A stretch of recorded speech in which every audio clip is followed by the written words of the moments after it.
totoo ho talaga yung sinabi ng isang loyalista na si BBM, angkas lang talaga. Umangkas sa kasikatan ng mga Duterte. Dito pa nga ho, makikita mo na angkas lang si Da Junior. Nasa harapan na yung mga tao, hindi man lang na-starstruck. Hindi man pumalakpak, mayroon isa. Ibig sabihin yan, walang supporters. Patunayan ko sa inyo na walang supporters. Bukod dun sa nakikita natin sa social media, na pag nag-post ang PTV, puro tawa lang. Wala nang loyalista. Meron, pero mga bayad pa. Hindi organic. Hindi totoo talagang sinusuportahan si Ngagba. Sinuportahan dahil may pira. Pero ang tanong, kaya bang ipagtanggol si Ngagba ng kapiranggot ng mga supporters? Ng mga loyalista? Merong supporters na 2,000. 2,000 na lang ang supporters ni Da Junior. 2,000 na lang ang mga loyalista, mga bayad pa. Paano ko patunayan? Sabihin ninyo, fake news ako ha, o hito. Galing po mismo to sa mainstream media. Panoorin nyo.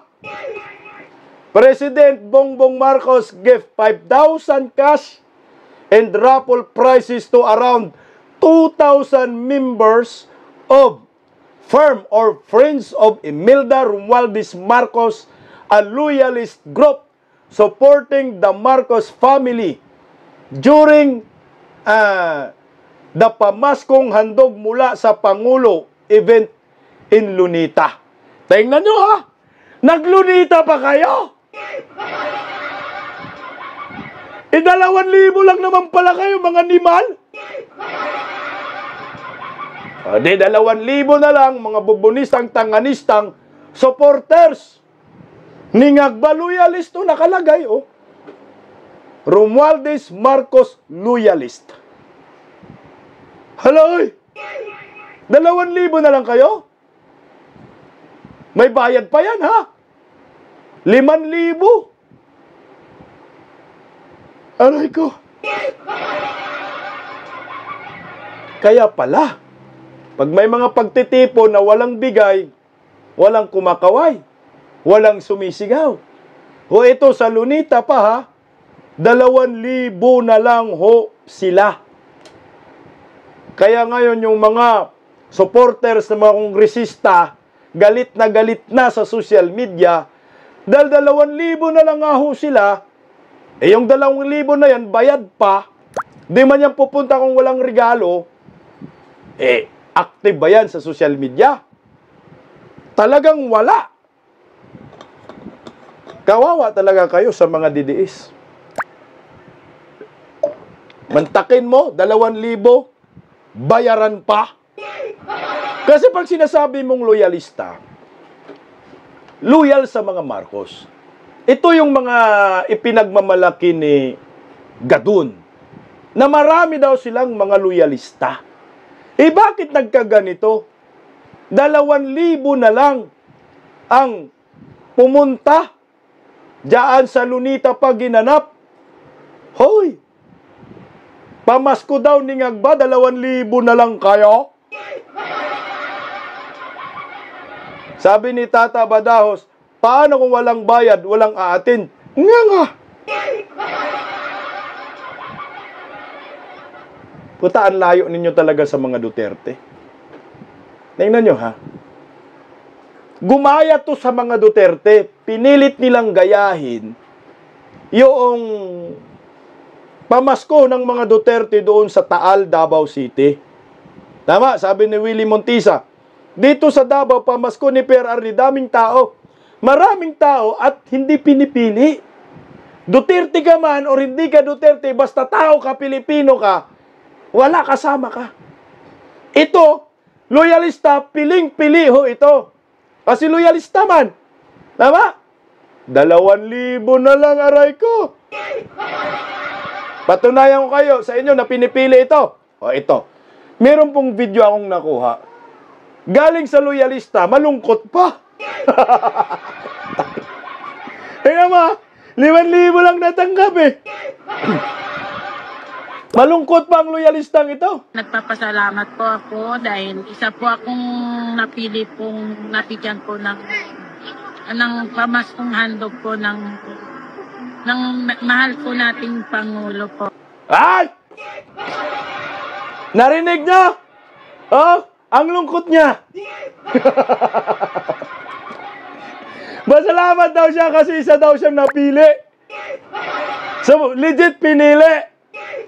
Pinili yung 2,000 bubunisang tanganista.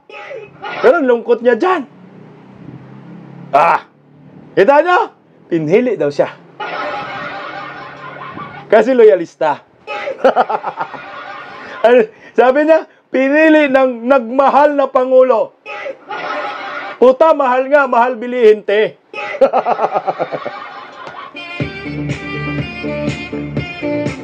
Putang ina, wag kayo gagaya-gaya sa mga Duterte kasi. Ayan, oh. Over 50,000 attend Duterte's annual gift giving. Hindi ang presidente. Samantala, si Ngagba, presidente, 2,000 na lang loyalista, mga ugag. Duterte, oh. Annual gift giving, 50,000.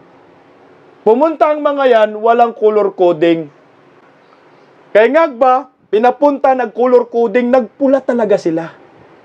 Kasi nga loyalista, mga bubonista ang tanganista. Tingnan mo, lunita pa kayo, di ba kayo nahiya? 2,000 lang, palunita-lunita pa kayo. May 5,000 pang bakas yan, ha? Pero sa mga Duterte, panoorin natin.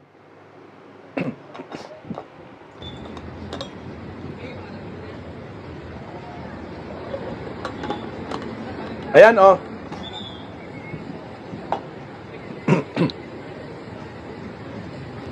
Tingnan nyo po, ha? Walang color coding yan. 50,000, more than 50,000 pa nga ho, eh. Ayan, oh. Maayos yung pila. Ayan, oh. Oh, isipin nyo. Ang mga Duterte, hindi kailangan mag-color coding. Lahat yan, pantay-pantay. Pero sa mga Ngagba, sa awa ng Panginoon, kulay-kulay sila. Kulay damonyo. MG, 70,000 nga daw. 70,000. Pilit nila ginagaya eh. Ang mga Duterte, pero hindi nila kayang magaya. Sila plastikan lang yan kasi yan, mga Marcoses. Mga loyalista, 2,000 na lang pala kayo. Kawawa naman kayo.